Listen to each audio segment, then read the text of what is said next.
رسائل تحذيرية من ميسي قبل كأس العالم للأندية للنادي الأهلي، والسبب هنتكلم عليه دلوقتي.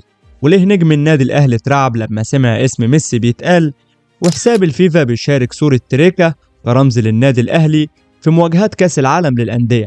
خلونا نتكلم عن كل حاجة ونوضح الصورة، لكن في البداية خلونا نكسب ثواب الصلاة على سيدنا محمد. ادعمنا باللايك الجميل بتاعك ويلا بينا.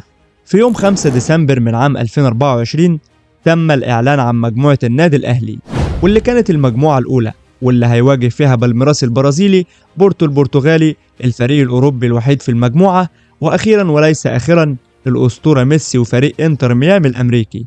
وفي خلال أقل من 15 يوم على أول مواجهة هتجمع النادي الأهلي كبير أفريقيا بنادي إنتر ميامي الأمريكي، اللي بيضم نجوم برشلونة السابقين زي جوردي ألبا ولويس سواريز وبوسكيتس وليونيل ميسي، وقريب جدا الأمير الكرواتي لوكا مودريتش. المهم يعني لحظة ما تم الإعلان عن مجموعة النادي الأهلي وعن المباراة الافتتاحية لكأس العالم اللي بين الأهلي وميامي، نشر الحساب الرسمي لكأس العالم للأندية صورة بتجمع أفضل لاعب في التاريخ الأسطورة محمد أبو تريكة وليونيل ميسي. فريق إنتر ميامي هو من أسهل الفرق في مجموعة الأهلي.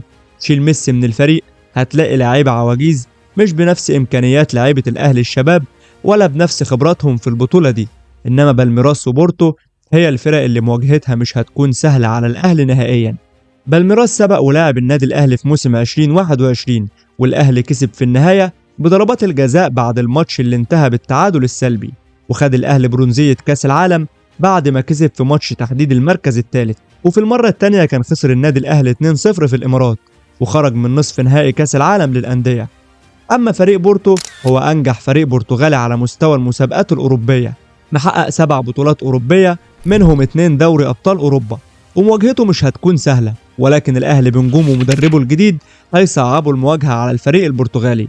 أما عن ميسي وفريق إنتر ميامي فأكيد مش هتكون زي ما قال أكرم توفيق. كنت أستطيع إيقاف ميسي لو لعبت مع الأهلي في مونديال الأندية. يا عم صلى على النبي. صلى على النبي. أنت قلت إيه؟ يا عم صلى على النبي. يا ابن العسل.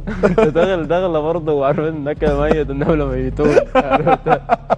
مش ينفع خالص. انت بتقول ايه؟ ده واحد مش ده انسان آلي. عمل معايا ده. مواجهة ميسي ورفاقه هتكون من أمتع المباريات اللي هنشوفها واللي هينتظرها كل الجماهير اللي بتحب الكورة. ميسي بالرغم من سنه الكبير إلا إنه بيحتفظ بمهارته ولياقته، ولا أجدعها لاعب عنده 20 سنة. ساهم في فوز إنتر ميامي للماتش الثاني على التوالي في آخر مواجهة لفريقه قبل كأس العالم، وساهم ب4 أهداف، سجل 2 وصنع 2. بيلعب ولا كأنه لسه ناشئ وبتركيز، ولا كأنه لسه بيبدأ مسيرته. واضح انه بيخطط لكاس عالم كمان مع منتخب الارجنتين قبل الاعتزال. المدرب الارجنتيني خافير ماسكيرانو بيعتمد بشكل كبير على نجمه الاول ميسي علشان يحقق فوز مهم على الاهلي في ضربة بداية كاس العالم للاندية، واللي هتتلعب على ارض انتر ميامي قدام جماهيره يوم 15 من الشهر الحالي. ميسي لعب 20 ماتش مع انتر ميامي في كل البطولات الموسم ده، وساهم في 21 هدف، سجل منهم 15 وصنع 6 اسيستات. ده كان رأيي في مجموعة النادي الأهلي وفي مشواره في كأس العالم وفي مواجهة ميسي وإنتر ميامي، لكن المهم هو رأيك أنت. شايف إن النادي الأهلي هيكون خصم قوي وصعب لكل خصوم المجموعة، وإنتر فريق صعب، ولا نجوم الأهلي هيخفوا ميسي ولاعيبة ميامي؟